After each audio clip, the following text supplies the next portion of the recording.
예배의 시간이 되었습니다. 우리 이 시간에 잠시 묵상하심으로 우리의 모든 것들을 다 내려놓고 오직 주님만 생각하며 예배하기를 소망합니다.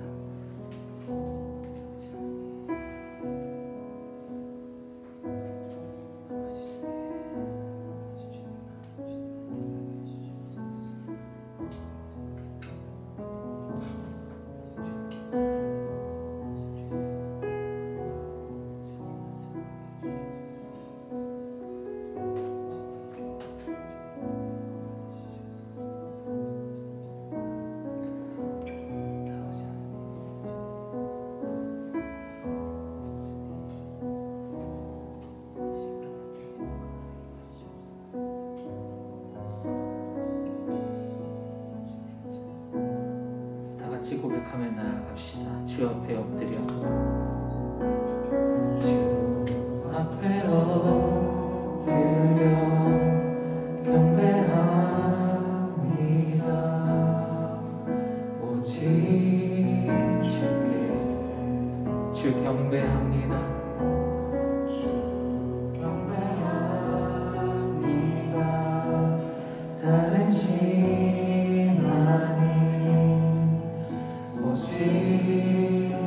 다시 한번 고백하며 나아갑시다. 주 앞에 엎드려 주 앞에 엎드려 경배합니다. 오직 주께 주를 경배합니다. 주 경배합니다. 다른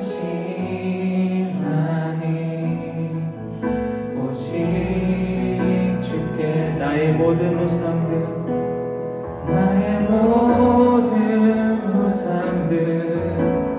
나의 보좌 모두 다 내려놓고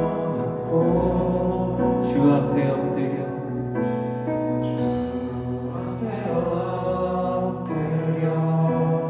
경배합니다.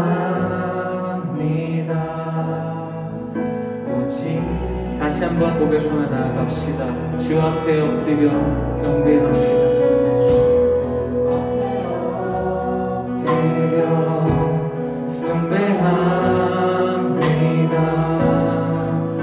오직 주께 주님을 경배합니다.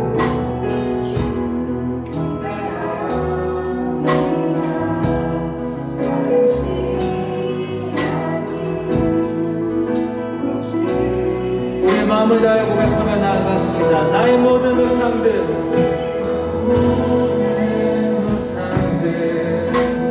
나의 보좌 모두 다 내려놓고 나의 모든 우상들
우리의 마음을 다해 고백합시다. 예배합니다.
할렐루야.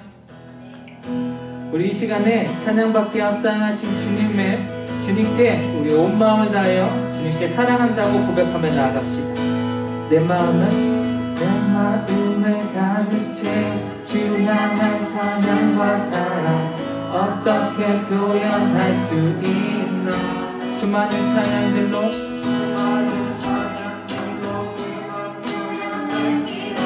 다시 고백할 주님 사랑합니다. 주 사랑해요. 온맘 다하여 말로 다 할 수 없어. 주 사랑해요. 찬양 받아주소서.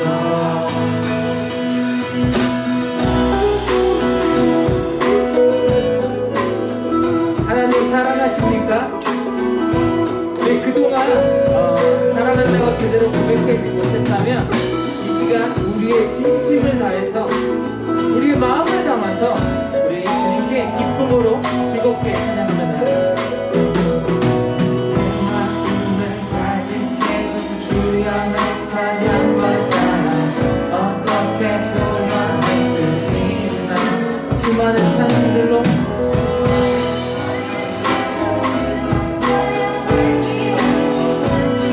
다시 한번 고백합시다. 내 마음을 가득 채운 주님만 찬양과 사랑 어떻게 표현할 수 있나 수많은 찬양들로 내 맘 표현할 길 없이 고백하옵니다. 주님 사랑합니다. 주님 사랑해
경배하리.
할렐루야. 살아계신 아버지 하나님, 주님의 은혜와 사랑에 감사합니다.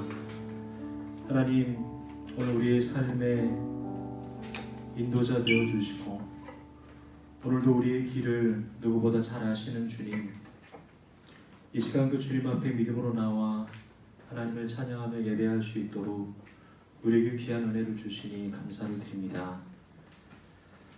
수고스럽고 또 하나님, 때로는 지친 우리들의 마음이 하나님의 은혜와 주님의 말씀 안에 쉼을 얻게 하여 주시고, 새벽 이슬 같은 주의 청년들, 하나님만 따라가는 믿음의 사람들로 세워 주시옵소서. 우리가 겪고 있는 삶이 때로는 곤고하고 때로는 여러 가지의 문제와 아픔이 있다 할지라도 여전히 상황과 환경을 뛰어넘는 하나님을 향한 믿음을 잃어버리지 않게 하여 주시옵소서. 그래서 우리가 우리의 삶을 통하여 하나님을 예배하는 예배자로 서게 하여 주시고 우리를 통하여 하나님의 나라가 이 땅에 온전히 이루어지는 그 놀라운 기쁨을 경험하며 살아가게 하여 주시옵소서. 이 시간 주님 앞에 그러한 마음으로 믿음의 예물을 드립니다. 드려진 예물을 하나님께서 기뻐 받아주시고 예물을 드린 우리들 자신이 하나님께서 받으시는 산 제물임을 잊지 않고 살게 하여 주시옵소서. 감사하며 예수 그리스도의 이름으로 기도드립니다. 아멘. 오늘 우리에게 주시는 하나님의 말씀 함께 읽도록 하겠습니다. 마태복음 15장 21절부터 28절까지의 말씀입니다.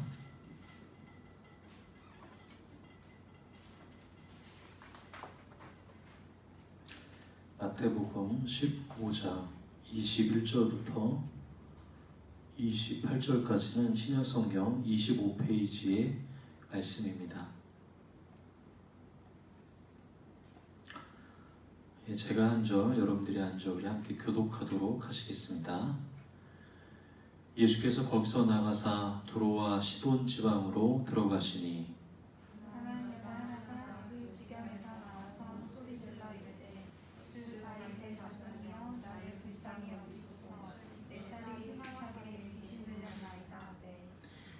예수는 한 말씀도 대답하지 아니하시니 제자들이 와서 청하여 말하되 그 여자가 우리 뒤에서 소리를 지르오니 그를 보내소서.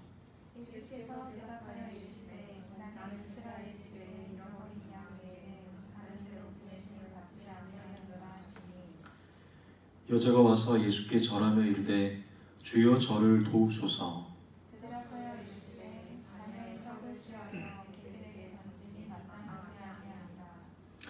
여자가 이르되 주여 올소이다마는 개들도 제 주인의 상에서 떨어지는 부스러기를 먹나이다 하니 이에 예수께서 대답하여 이르시되 여자여 내 믿음이 크도다 내 소원대로 되리라 하시니 그때로부터 그의 딸이 나으니라.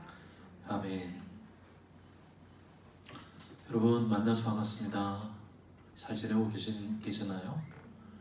네, 코로나19로 또 방역 지침이 더 강화가 되었습니다. 교회에 나오는 발걸음이 좀 무거울 수도 있겠다 싶은데요. 그러나 여러분, 믿음은 어떤 상황과 환경 속에서도 그 눈을 들어서 하나님을 바라보는 그런 우리의 태도가 아닐까 생각을 하게 됩니다. 그러니까 믿음의 사람들은 늘 상황과 환경을 받아들이되 그 상황과 환경 속에서 마치 벌이 꽃에 그 꿀을 이렇게 싹 이렇게 뭐라고 할까요? 채취하듯이 그 상황과 환경에서 믿음의 사람들은 하나님의 은혜의 정수를 하나님의 은혜의 그 뭐라고 할까요? 하나님의 은혜의 손길을 이렇게 발견해내는 사람입니다. 그러니까 세상에 감당할 수 없는 사람이다라고 성경은 우리에게 말하고 있거든요. 여러분 하나님을 믿는다는 이 사실이 또 주님을 예배한다는 이 사실이 우리에게 세상을 넉넉히 이기며 승리하는 그러한 원동력이 되었으면 참 좋겠습니다. 여러분 그런 의미로 옆에 있는 분들을 그렇게 격려하면 좋겠습니다.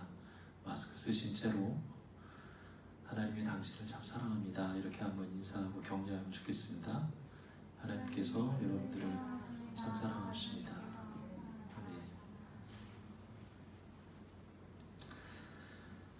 비도 참 많이 왔고 또 이제 본격적으로 무더위가 시작이 됩니다. 여러분 여름하면 또 여름 휴가를 생각을 안 할 수가 없는데요. 저는 지난주에 개인적으로 휴가를 잘 보내고 왔습니다. 휴가 중에도 성경 통독하는 거는 빠질 수가 없겠더라고요. 그래서 너무 감사하게 성경 통독하고 또 개인적으로 뭐 특별히 어디를 갈 수 있는 환경이 아니기 때문에 이번에는 이제 처가와 본가, 제 처가가 이제 강화도거든요. 그래서 가서 또 이렇게 나름 빈둥빈둥 보내다가 또 보고 싶은 책도 이렇게 가져가서 좀 보고 또 영화도 좀 무작위로 이렇게 막 보고 또 여름에는 또 공포 영화지 않습니까? 그건 또 공포 영화도 보고 또 신앙에 대한 믿음에 대한 영화도 보고 또 드라마도 요즘에 참 재밌는 거 많이 하잖아요. 그래서 사이코지만 괜찮아 16부작 하루 날 정해가지고 다 봤습니다. 아침에 땅 하고 보니까는 저녁에까지 16부작 눈이 뭐 거의 빠지는 줄 알았죠. 은혜 많이 받았습니다. 저는 그 중에서 이제 보신 분도 있지만 갑자기 기억이 안 나네요. 사람이라는 게 사람 인자라는 게 이렇게 서로 이렇게 기대어 있다라는 걸 이제 마지막에 오재영 원장이 이렇게 딱 보여주는 그 장면이 보면서 하나님께서 우리를 이렇게 서로 기대어 살아가게끔 하셨구나라는 그런 생각을 하고 또 순간순간 또 참 하나님 주시는 또 귀한 포인트들도 많이 기록해뒀던 기억도 있고 또 어머니도 보고 제 동생이 또 생일이었어요. 남동생이. 그래서 남동생과 또 가서 밥도 먹고 차도 마시고 아이들끼리도 놀고 이런 좀 시간들 또 낮에 평시라면 근무 시간일 텐데 낮에 이렇게 제가 이렇게 중고 서점 가는 걸 좀 좋아해요. 그래서 동네 중고 서점 가서 이렇게 막 책 봤다가 넣었다가 이렇게 이런 것들 그리고 알라딘 서점도 갔다가 돌아다니다가 막 이런 것들을 하면서 일주일을 보냈습니다. 소소한데 저한테는 개인적으로 참 힐링이 되는 시간들이 참 많았습니다. 늘 휴가를 보내면서 제가 가지는 마음은 어떤 걸 하느냐보다 내가 지금 주님과 어떤 관계에 있으면서 무엇을 하느냐, 내가 주님과 어떤 관계에 있느냐가 그것이 제게 힐링이 되고 쉼이 되더라라는 이런 경험을 하게 됩니다. 음식을 먹어도 내가 주님과 함께 있고 내가 영화를 봐도 드라마를 봐도 내가 주님과 함께 있을 때 그때 내 삶이 사실은 쉼과 또 힐링의 시간이 되지 않나 이런 생각을 하게 됩니다. 여러분들도 여러분들이 처해 있는 상황 속에서 하나님과의 힐링의 관계가 그런 힐링 타임이 꼭 여러분들 삶에도 꼭 있었으면 좋겠다 생각이 듭니다. 저는 오늘 본문의 말씀을 통해서 어떻게 하는 게 하나님 안에서 정말 치유되어지는 회복의 시간이 될까? 성경에도 그러한 힐링 타임에 대하여 이야기하고 있는 본문을 마주하게 되었습니다.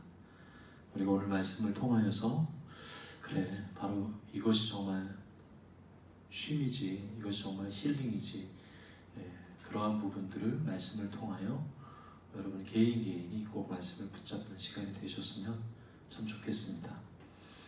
우리가 오늘 읽었던 이 본문의 말씀은 예수님께서 두로와 시돈 지역으로 들어가시는 주님, 또 그 주님께서 한 여인의 딸을 고쳐주시는 정말 힐링의 이야기가 기록되어 있는 본문입니다. 예수님 당시에 이스라엘은 크게 이 이스라엘을 4개의 구역으로 이렇게 나눠져 있습니다. 우리나라도 이렇게 보면 이렇게 다 도가 나눠져 있잖아요. 이스라엘도 크게 이렇게 위에서부터 4개의 지방으로 나눠져 있습니다. 갈릴리 호수를 포함한 북쪽 지역인 이 갈릴리 지역이 있습니다. 그리고 남쪽에 예루살렘을 포함한 유대 지역이 있습니다. 그러니까 이 북쪽과 남쪽이 이스라엘은 이렇게 구별되어 있어요. 그리고 그 사이에 위치한 사마리아 지역이 있습니다. 사실 사마리아라는 이 이름은 유대인들이 굉장히 경멸했던 사람들이었고 지역이었습니다. 그 지역 감정 이런 것들이 아마 유대인들이 굉장히 많았던 것 같아요. 유대인들이 그래서 이 갈릴리와 유대 북쪽에서 남쪽으로 가려면 원래 가장 빠른 길은 이 가운데인 사마리아를 통과하면서 가는 게 제일 빠르거든요. 그런데 사마리아를 워낙 싫어하고 사마리아 사람들을 거의 정말 사람 취급을 하지 않았습니다. 그 이유에 대해서는 사실은 조금 이야기하면 긴데요. 사마리아 백성들을 향해서 이렇게 피가 섞였다, 그러니까 순수 민족이 아니다, 순수 유대 민족이 아니다, 이런 이유로 이렇게 경멸합니다. 마치 이방인 사람들, 이때 당시에 이스라엘 사람들이 이방 사람들을 바라보는 시선으로 사마리아도 굉장히 경멸했던 것이죠. 그래서 사마리아를 직접 건너가면 빠른 길인데도 불구하고 사마리아를 피해서 어떻게 하냐면 멀리 동쪽으로, 그러니까 오른쪽으로 삥 돌아서 이 갈릴리 지역과 유대 지역을 이렇게 오고 다녔을 정도로 이스라엘 백성들은 사마리아를 굉장히 거쳐가기 싫어하고 매우 경멸했던 그런 지역이었습니다. 근데 오늘 본문에 21절에 처음 등장하는 그 지명이 나오는데요, 두로와 시돈 지방으로 들어가셨다, 이렇게 예수님이 말씀하시는데, 이 두로와 시돈 지역은 뭐냐면 갈릴리 지역의 가장, 그러니까 이스라엘 지도를 이렇게 보면은 가장 윗지역입니다. 가장 정말 우리나라로 치면 어딜까요? 이렇게 뭐 함흥 막 이런 쪽에 가장 윗지역에 이 해변과 맞닿아 있는 도시가 두로와 시돈 지역입니다. 예수님은 주로 갈릴리 호수 인근에서 사역을 했었는데요, 그보다 좀 더 높은, 그러니까 이 지역도 역시 이방인들이 거주하는 지역으로서 이스라엘 백성들이 굉장히 터부시했던 그런 지역 중에 한 곳이 두로와 시돈이었습니다.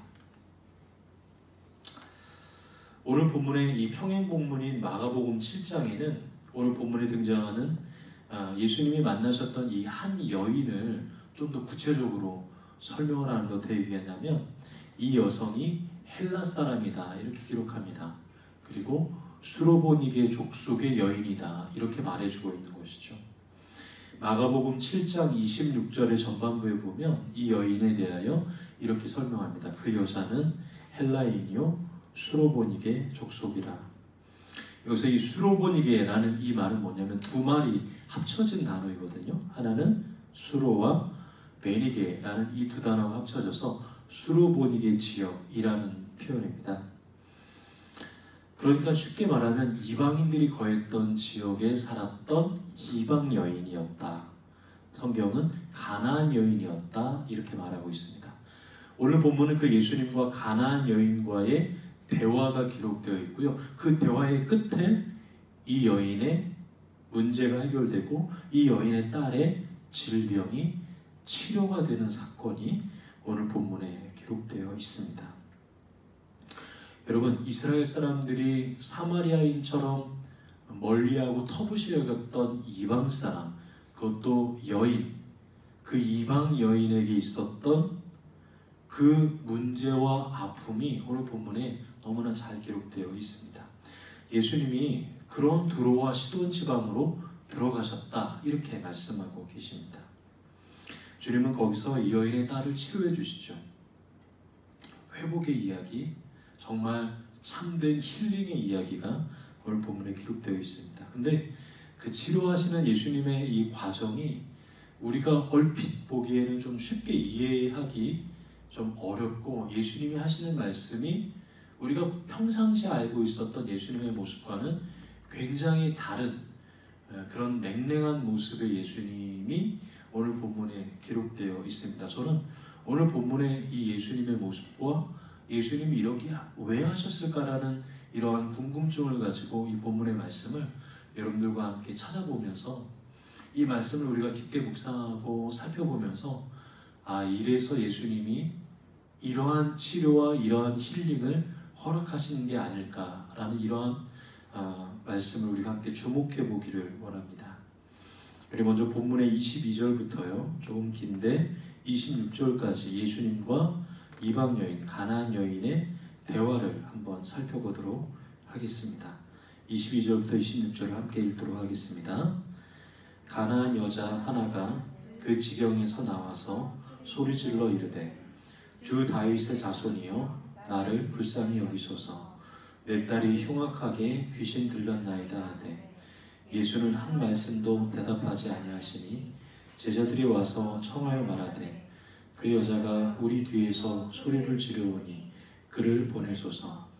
예수께서 대답하여 이르시되 나는 이스라엘 집에 잃어버린 양 외에는 다른 데로 보내심을 받지 아니하였노라 하시니 여자가 와서 예수께 절하며 이르되 주여 저를 도우소서. 대답하여 이르시되 자녀의 떡을 취하여 개들에게 던짐이 마땅하지 아니하니라. 아멘. 여러분, 상황은 그렇습니다. 이 여인이, 가나안 여인이 예수님께 와서 굉장히 큰 소리로 예수님께 도움을 요청하게 됩니다. 근데 예수님께서는 어떤 일이셨는지는 잘 모르지만 이상하게 그 여인의 간절한 간구에 한 말씀도 대답하지 않으세요. 그러니까 제자들이 뭐라고 얘기하냐면 예수님 너무 시끄럽습니다. 그러면서 이 여자가 간절히 부탁하는 것을 좀 들어주십시오 이렇게 얘기합니다. 그러니까 이 여인의 부탁을 들어달라고 제자들이 요청하는 까닭은 무엇이냐면 이 여인이 안타깝게 보여서가 아니라 너무 시끄럽다라는 겁니다. 너무 귀가 아플 정도로 이 여인이 소리를 지르고 있기 때문에 예수님 이 여자를 그냥 가만두시지 마시고 제발 좀 이 부탁을 들어주어서 좀 보내주십시오. 다른 곳으로 보내주십시오.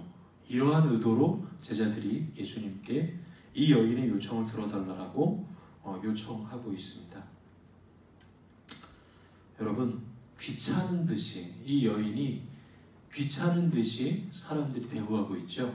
제자들도 그렇게 보고 있고 아마도 이 광경을 보고 있었던 주변의 사람들조차도 이 여인이 달갑지 않았을 것입니다. 불편했고요. 그리고 무엇인가 이렇게 소리를 지르면서 무엇인가를 요구하는 이 여인의 모습이 굉장히 불편하고 귀찮았던 그런 상황을 우리가 쉽게 예상할 수 있었을 것입니다. 그렇습니다, 여러분. 이러한 모습이 사실은 당시 이방인들을 대했던 일반적인 사람들의 모습이었습니다. 귀찮아, 피하고 싶어, 만나고 싶지 않아, 그리고 무언가 껄끄럽고 마주하고 싶지 않은 존재들, 바로 그러한 존재, 바로 그렇게 사람을 대하는 모습이 바로 오늘 본문의 이 이방 여인, 가나안 여인을 대했던 제자들의 모습이었고 사람들의 모습이었던 것이죠. 여러분, 사람들은 그렇게 대할 수 있었을 것입니다. 제자들은 그렇다고 칠 수 있을 것입니다. 그런데 예수님마저 그럴 수는 없으셔야 함에도 불구하고 이상하죠? 예수님도 역시 무관심하듯이 대하시는 모습이 우리의 상식으로는 쉽게 잘 이해가 안 되는 부분입니다. 여러분, 예수님은 그런 분이 아니시죠? 예수님은 작은 자의 아픔도, 예수님은 외면받은 자의 고통도 쉽게 물리치는 분이 아니시기 때문입니다. 그런데 이상합니다. 오늘 본문에 주님께서는 그렇게 간절하게 부르짖고 그렇게 간절하게 외치는 이 이방 여인의 외침을 듣지 않고 계시다라는 것입니다. 외면하는 것처럼 그렇게 바라보고 계신다라는 것입니다. 왜 주님께서 이와 같은 반응을 하셨을까? 우리는 바로 이 부분에 멈추어 서서 말씀을 주목해 봐야 하는 것입니다. 한 말씀도 없으셨던 주님께서 드디어 24절에 드디어 입을 열어서 한마디 말씀을 하십니다. 그 말씀이 이렇습니다. 예수께서 대답하여 이르시되 나는 이스라엘 집에 잃어버린 양 외에는 다른 데로 보내심을 받지 아니하였노라. 여러분, 성경의 표현이 굉장히 점잖아서 그냥 그런가 보다 하지만 이 말을 쉽게 말하면 이렇습니다. 너는 이방인이 아니냐? 나는 이방인 같은 사람들을 위해서는 보냄을 받지 않았다. 나는 이스라엘 사람들을 위해서 보냄을 받았다. 이렇게 말씀하는 의미입니다. 철저하게 그 여인을 무시하는 상황인 것이죠. 나는 너 같은 사람을 위해서 보냄받은 자가 아니야. 나는 너희들 같은 이방인을 위해서 온 사람이 아니야. 이렇게 차갑게 이야기하고 있는 예수님의 모습이 기록되어 있는 것입니다. 쉽게 연상이 되시나요? 이런 모습이 기록되어 있는 것이죠. 여러분, 바로 이 이야기를 들었던 제자들은 그 옆에서 어찌 보면 고개를 끄덕였을지도 모릅니다. 그렇지, 우리 예수님이 또 우리가 사람 같지도 않은 사람, 전혀 하찮게 느껴지는 이 사람들을 위해서 온 건 아니야 라고 고개를 끄덕였을지도 모릅니다. 그리고 이제 이 여인이 예수님이 이 정도 했으니까 이제 포기하고, 스스로 포기하고 돌아가겠지, 이제 그만 소리를 지르고 이제 물러가겠지, 이렇게 생각을 했을지도 모릅니다. 근데 여러분, 여인의 입장에서 이 예수님의 말씀을 한번 되새겨 보십시오. 그 마음이 굉장히 섭섭한 상황이었다라는 것입니다. 차가운 말씀으로 들었을 것입니다. 그런 분이 아니다라고 그런 이야기를 듣고 왔음에도 불구하고 정작 자신에게 하신 말은 너무나 냉정하고 너무나 인정이라고는 하나도 없는 차가운 말씀이었기 때문입니다. 더 놀라운 게 여러분 무엇이냐면 여인이 물러나지 않는다라는 겁니다. 여러분, 보통 이 정도 되면 우리는 보통 물러나죠? 실망하죠? 스스로 포기하죠. 근데 오늘 본문의 여인은 그 자리에서 물러나지 않고 바로 25절에 예수님께 이렇게 구하게 됩니다. 여자가 와서 예수께 절하며 이르되 주여 저를 도우소서. 물러날 법도 안 돼, 포기할 법도 안 돼, 속상해할 법도 안 돼. 이 여인은 예수님께 한 발자국 더 나가가서 예수님께 절하면서 다시 한 번 더 자신의 딸을 치료해 줄 수 있도록 주님 저를 도와주십시오, 이렇게 요청하게 됩니다. 자, 이 정도 되면 예수님도 그래, 내가 이렇게 그 여인의 요청을 들어줄 법도 한데, 참 이상하죠? 앞에 하셨던 말씀보다 더 차갑고 가시가 돋친 날카로운 말씀을 바로 그 직후 26절에 이와 같이 하십니다. 대답하여 이르시되 자녀의 떡을 취하여 개들에게 던짐이 마땅하지 않다. 여러분, 이 의미는 여러분 다 아시죠? 이 도움을 요청했던 이 사람을 사람의 관점에서 보는 게 아니라 개의 관점으로 본다라는 의미입니다. 내가 이스라엘 백성들, 내 자녀들에게 줄 것을 개와 같은 이방인, 바로 당신과 같은 여인에게 난 줄 생각이 없다, 이런 의미이기 때문입니다. 냉랭함을 넘어서 여러분 심한 모욕감을 느끼는 예수님의 표현입니다. 여러분들이 만약 이러한 말을 들었다면 여러분들은 어떻게 반응하실 겁니까? 예수님이 이런 말씀을, 아니 여러분, 제가 만약 여러분들에게 이런 얘기를 했다면 여러분들은 어떻게 하실 겁니까? 가만히 안 있으시겠죠? 예수님은 이스라엘이 자녀다, 그리고 이방인 너희들은 개다, 이렇게 비유하고 말씀하고 계시는 것입니다.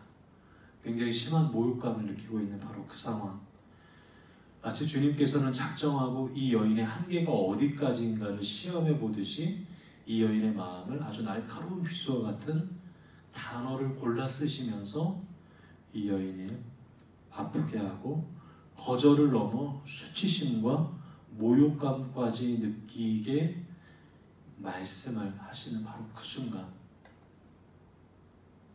쉼이라고는 전혀 찾아볼 수 없는 그 순간 하나님께서 이 여인을 쉬게 하시고 낫게 하십니다. 우리 27절과 28절의 말씀을 같이 한번 읽어보실까요? 함께 읽겠습니다. 시작.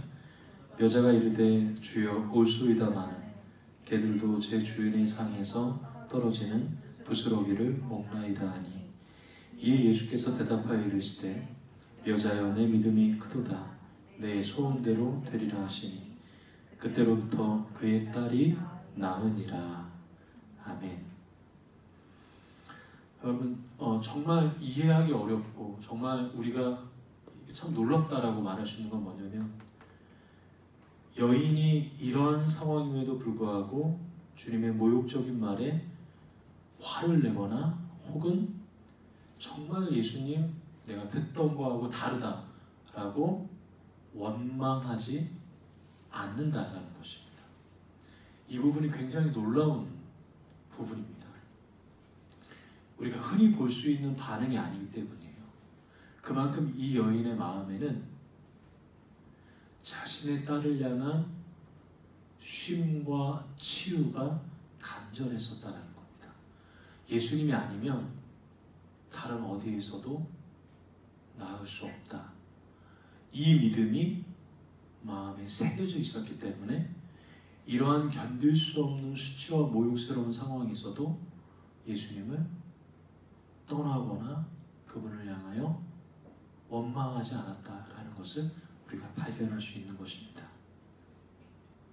자, 그러면서 이 여인이 그 예수님의 모든 이 이야기를 마음속에 고스란히 다 수용하면서 한마디 뱉는 고백, 그 말이 너무나 놀라운 말입니다. 그게 무엇이냐면 여러분들이 아는 것처럼 개들에게도 부스러기가 주어집니다 라는 이 말입니다.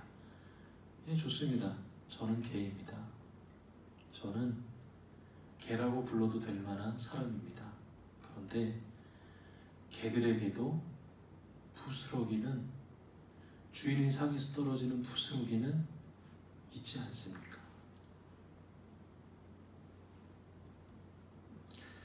자, 그러자 예수님께서는 이 여인을 보시면서 이 여인이 참 큰 믿음을 가졌다라고 칭찬하십니다. 바로 이 말씀을 하고 싶으셨던 거죠. 이 부분을 예수님은 주목하셨던 거예요. 네, 여러분, 예수님은 이 여인을 향하여 큰 믿음을 가졌다라고 말하는데 실제로 이 여인이 구했던 것은 큰 게 아니었어요. 이 여인이 구했던 것은 작은 부스러기였습니다. 그런데 이상하죠? 작은 부스러기를 구했는데 예수님은 큰 믿음이다 이렇게 말하고 계시기 때문입니다. 여러분, 부스러기를 아마 다 아실 것입니다. 부스러기를 사전에 찾아보면 하찮은 물건이나 혹은 떨어져 나온 하찮은 것, 뭐 이런 표현입니다. 그러니까 있어도 그만이고요, 없어도 되는 게 부스러기입니다. 근데 여인이 구한 게 뭐냐면 부스러기입니다. 부스러기. 잘 보이지도 않고 남이 보기에는 있어도 그만 없어도 되는 건데 그 부스러기를 구하고 있는데 결코 큰 것이 될 수 없고 결코 덩어리가 될 수 없는 것인데 그 부스러기를 구하는 그 여인을 향하여 예수님이 큰 믿음이다 이렇게 말하고 계십니다.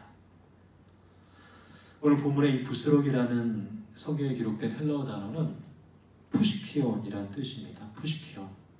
근데 이 푸시키온이라는 말은 누가복음 16장에 보면 여러분 거지 나사로의 이야기가 등장합니다.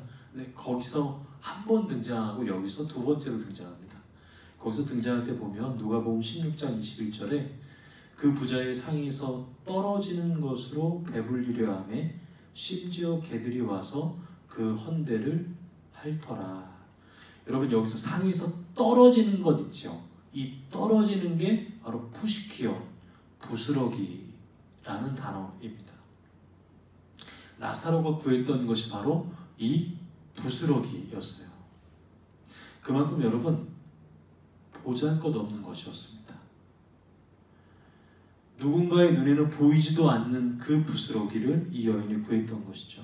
그만큼 보잘것없었던 것인데 그것을 구하는 여인의 믿음이 여러분 상식적으로 어떻게 큰 믿음이 될 수 있을까요? 큰 믿음은 적어도 큰 거를 구하는 믿음이지 않겠습니까? 스케일이 크고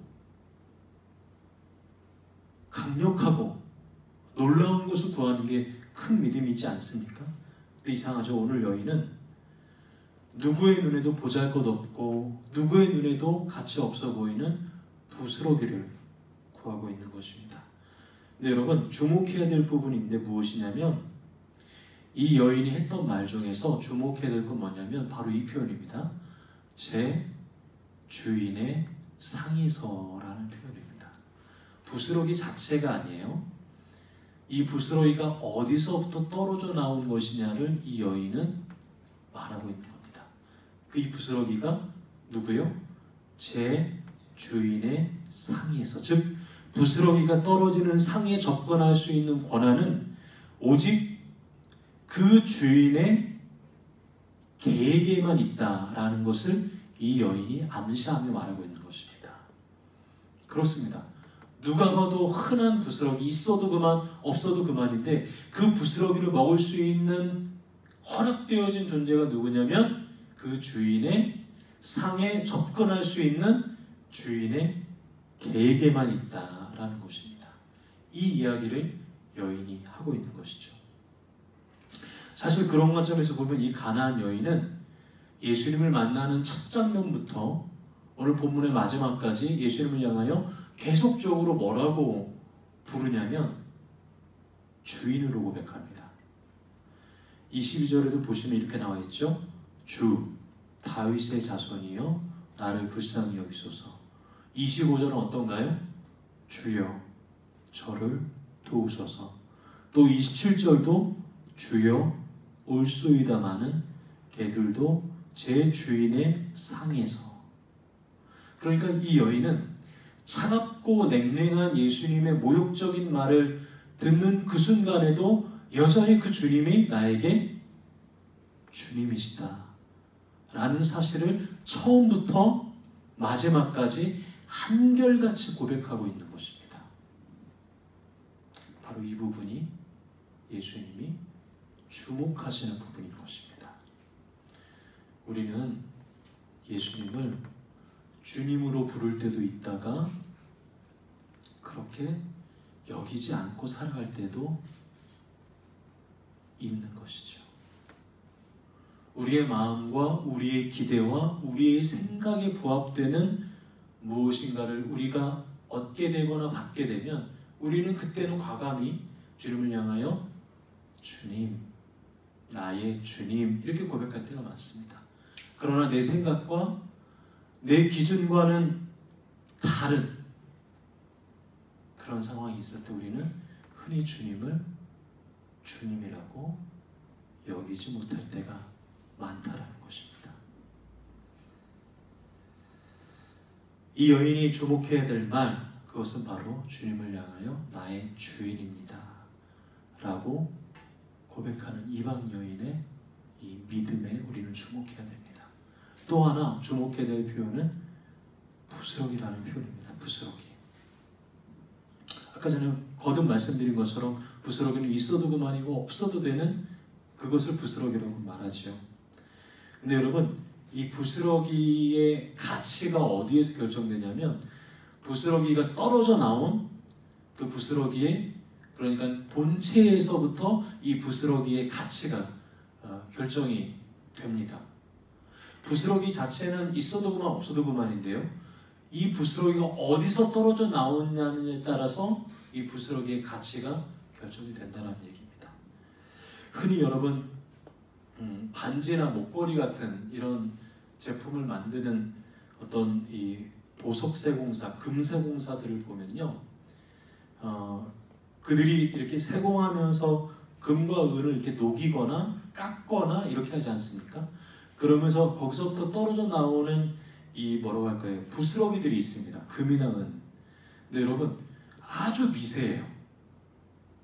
근데 여러분 그 세공사들이 그 아주 먼지, 티끌 같은 그런 부스러기들을 어떻게 하는 줄 아세요? 하나도 버리지 않습니다. 예. 왜냐하면 그 부스러기의 가치는 그 금이기 때문이에요. 은이기 때문이에요. 먼지처럼 눈에 보일랑말랑하지만 어떻게 되냐면 세공을 다하고 그 부스러기들을 다 모아둡니다.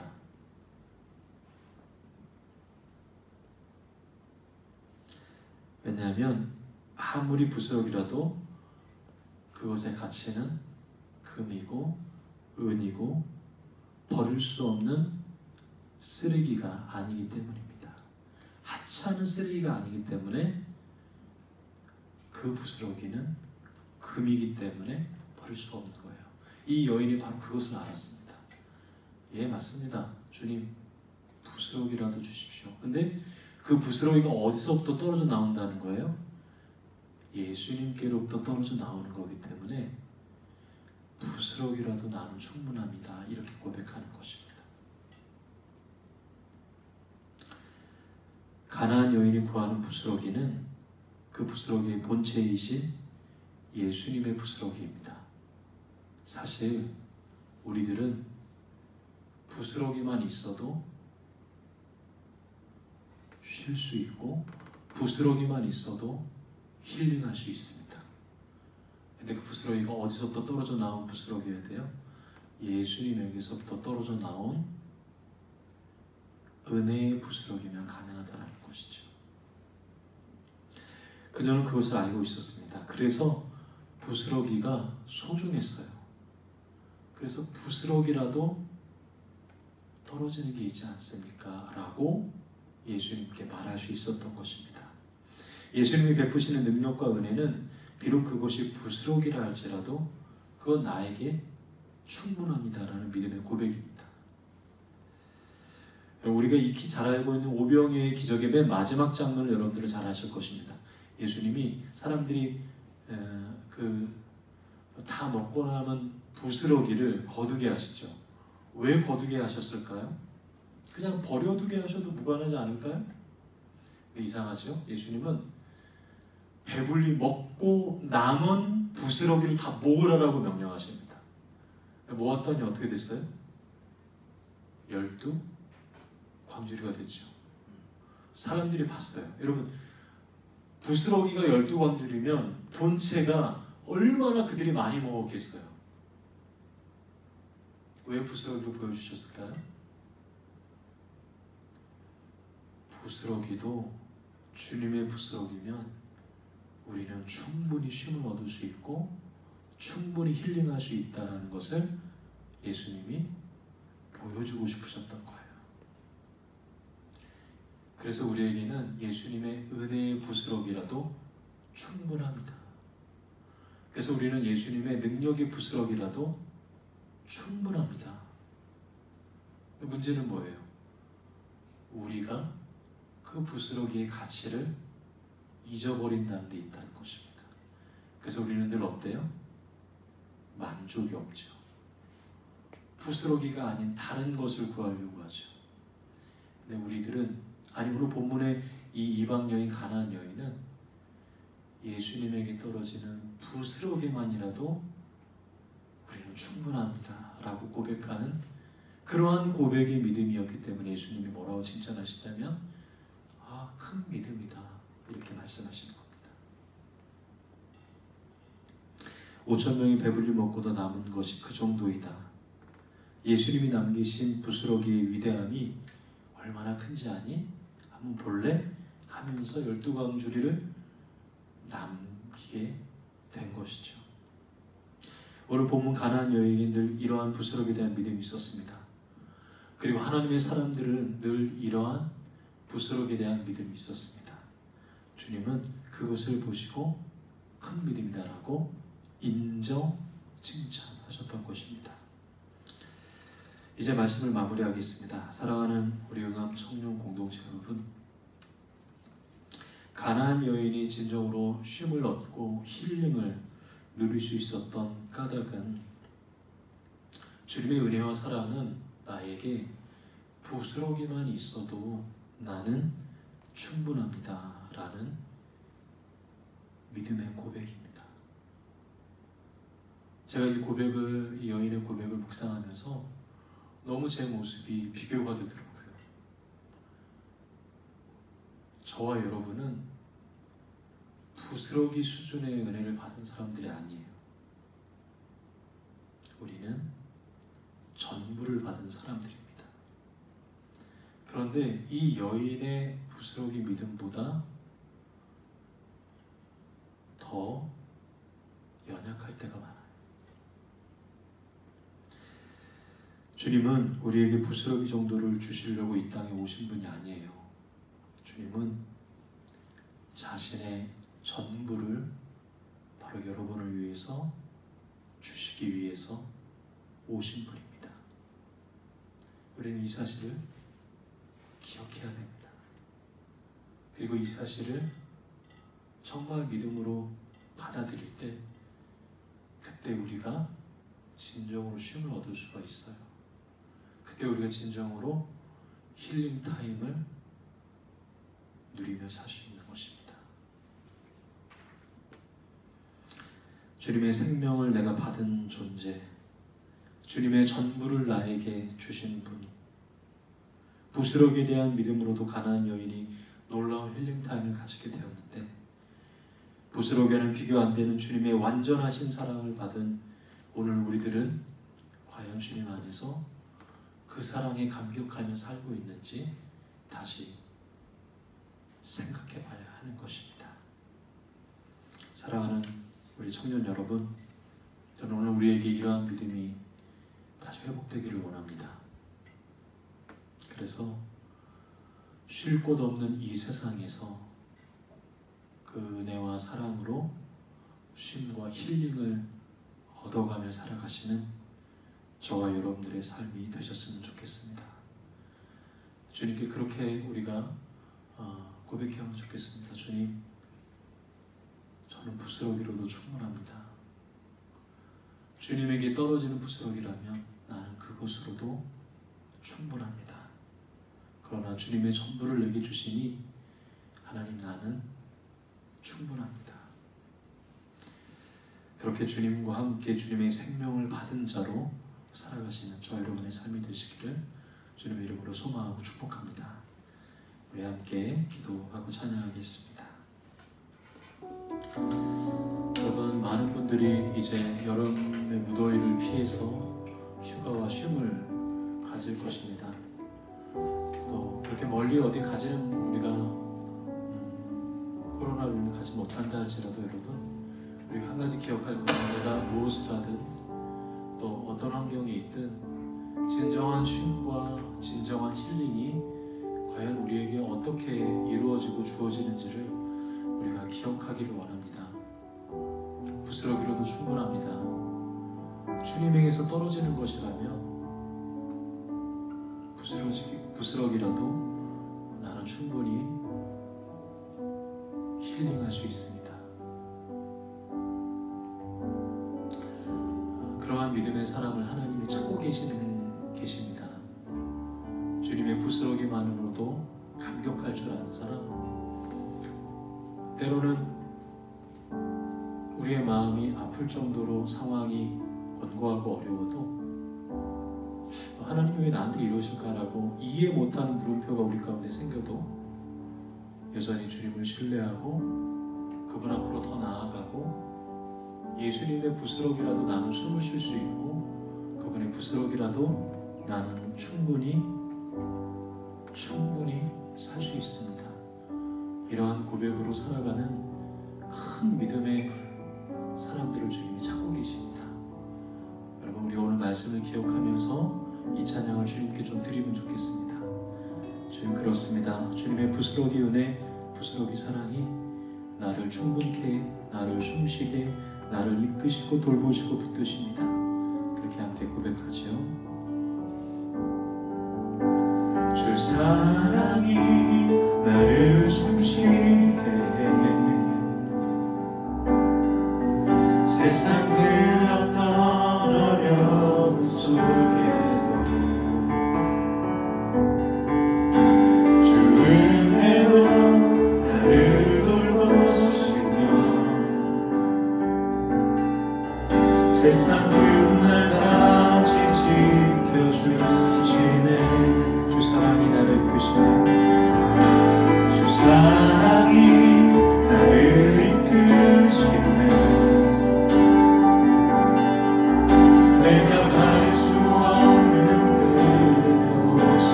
쉽지 않았던 그 여인의 삶에 주님께서 찾아가셨고, 그 여인을 향하여 가나안 여인은 주님을 주인으로 고백했습니다.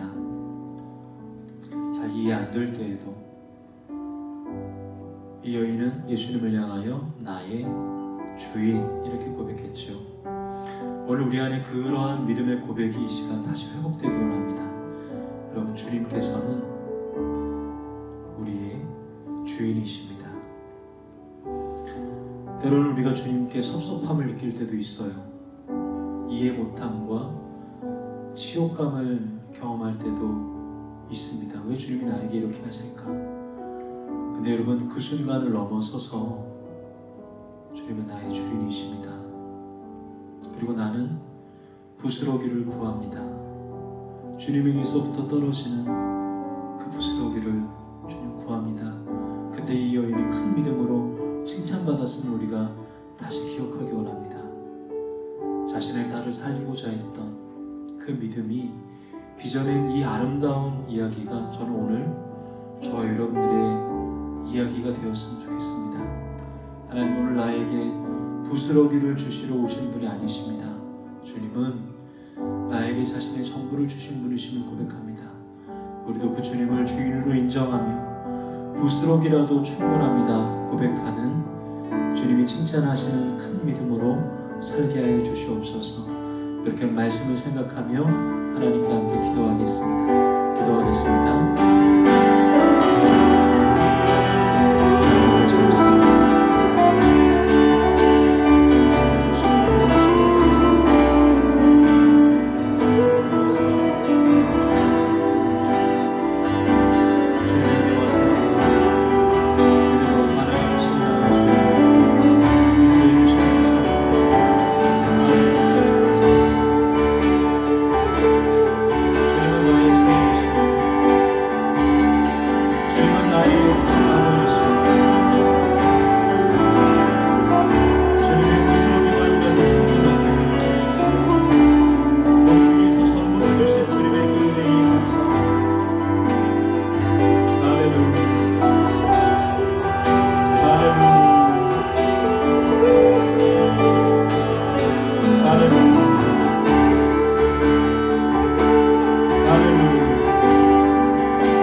주님의 사랑을 끊을 수 없네. 주님의 사랑을 끊을 수 없네.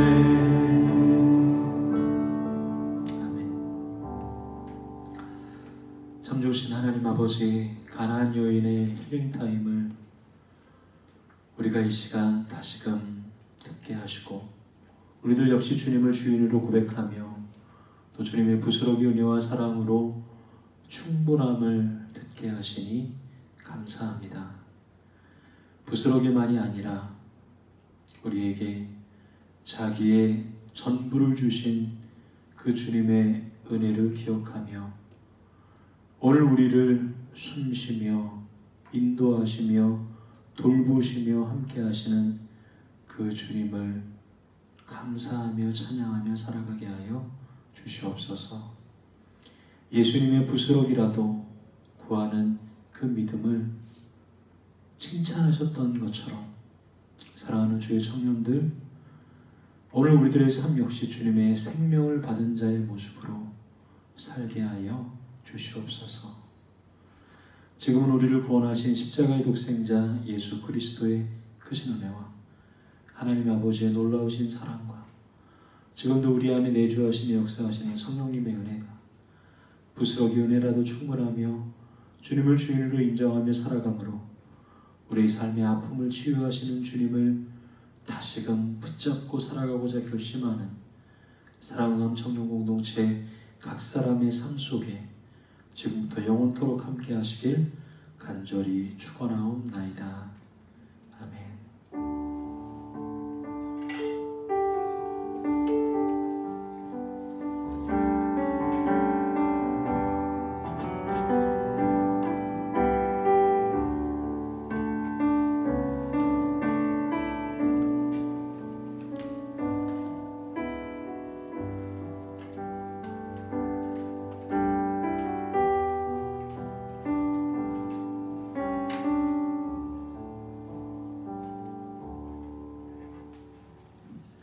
안녕하세요. 네, 오늘도 청년 예배에 오신 여러분 진심으로 환영합니다. 다 같이 주보를 봐주시면 감사하겠습니다. 코로나19가 조금 잠잠해지다가 최근에 다시 한번 조금 경계태세를 올리고 있는데 교회 학교도 그렇고 이제 저희 교회도 이제 정부가 이제 2단계 조치를 취함에 따라서 교회 학교도 이제 입요 순서를 다시 자제하고 이렇게 좀 방침이 수정이 됐는데요. 저희도 원래 뭐 사실 셀모임을 진행하지 않고 있었지만 저희는 사실 수련회를 기점으로 이렇게 시작을 할까라는 내용에 대해서 좀 논의를 하고 있었는데 저희도 그 부분에 대해서는 조금 더 유보를 하고 천천히 저희가 좀 진행을 해야 될 것 같다는 말씀을 드리겠습니다. 당분간은 저희가 이렇게 예배를 드리는 형태를 유지를 할 것 같아요. 그래서 참고를 해주시면 감사하겠습니다. 저희 수련회, 그러니까 새벽기도와 수련회 같은 경우에는 정상적으로 진행을 합니다. 수련회는 이제 주일에 이렇게 저희 예배 형태로 드리기 때문에 별도 이제 변동사항은 없을 것 같고요. 내일부터 이제 저희 특별 새벽기도가 시작이 되죠. 그래서 혹시 다들 요 박스를 받으셨을까요? 이렇게 생긴 거 다 받으셨을까요? 혹시 요거 못 받으신 분 있으시면 저한테 꼭 말씀을 해주시면 감사하겠습니다. 그리고 요걸 열면 저희 요렇게 책자가 하나 들어있을 겁니다. 요 책자가 이제 저희 새벽기도에서부터 시작해서 수련회까지 쭉 이제 이어지는 내용이거든요. 그래서 요거를 저희 이제 내일부터 저희 기도회가 시작이 되는데 목사님과 함께 진행을 하시면서 이제 메모를 하시다가 다음 주 주일과 다다음 주 주일은 요거를 가져오셔야 됩니다. 예배 때 예배하고 수련회니까요. 그래서 이제 1일차, 2일차, 3일차, 4일차 해서 쭉 해서 월요일부터 금요일까지 기도회 기간 동안 이걸 메모를 하신 다음에 그 다음 주 주일 23일과 30일은 요 책자를 가져오셔서 또 목사님 설교 같이 이쪽에 메모하시면서 같이 참여하시면 좋을 것 같습니다. 다 아시겠지만 저희 새벽기도회는 유튜브로 진행을 하고요. 시간은 새벽 6시입니다. 여러분 조금 피곤하시겠지만은 기도에 동참하신다는 마음으로 함께 해주시면 감사하겠고 유튜브에 스트리밍으로 아마 진행이 될 것 같아요. 그래서 유튜브에 응암감리교회 카리스 청년부 치시면 저희 계정 아시죠? 이렇게 동그라미 이제 위에 초록색 밑에 노란색 이렇게 있고 카리스 가운데 써 있는 거 있어요. 그쪽으로 계정 들어오시면 스트리밍 하고 있으니까 같이 기도에 참여하시면 좋을 것 같습니다. 네, 이렇게 하고 저희 이번 주에 이제 카리스트 청년 소식이 있습니다. 저희 장미셀의 윤혁준 군 형제, 그다음에 한나셀의 우리 주은 자매가 생일이 같아요. 8월 19일 수요일인데 여러분 기억하셨다가 수요일 날 꼭 한번 문자에 연락해 주시면 감사하겠습니다. 네, 오늘 광고는 이것으로 마치겠고요. 오늘도 예배 오신 여러분 정말 감사드리고 계속해서 이 나라와 또 이 우리 한국교회 예배를 위해서 계속해서 지속적인 기도를 부탁을 드립니다. 저희가 사실 뭐 이런 환경에서 저희가 막 딱히 뭔가 나서서 막 바꿀 수 있는 것들이 저도 찾아봤는데 그렇게 많지가 않더라고요. 생각보다 뭔가 이런 환경적으로 저희가 막 변화시킬 수 있는 것도 없고 하지만 저희가 할 수 있는 가장 작으면서도 큰 것, 그것이 바로 이제 저희가 할 수 있는 기도가 아닐까 싶습니다. 이번 한 주도 승리하시고 기도하시는 한 주 되셨으면 좋겠습니다. 감사합니다. 안녕히 돌아가세요.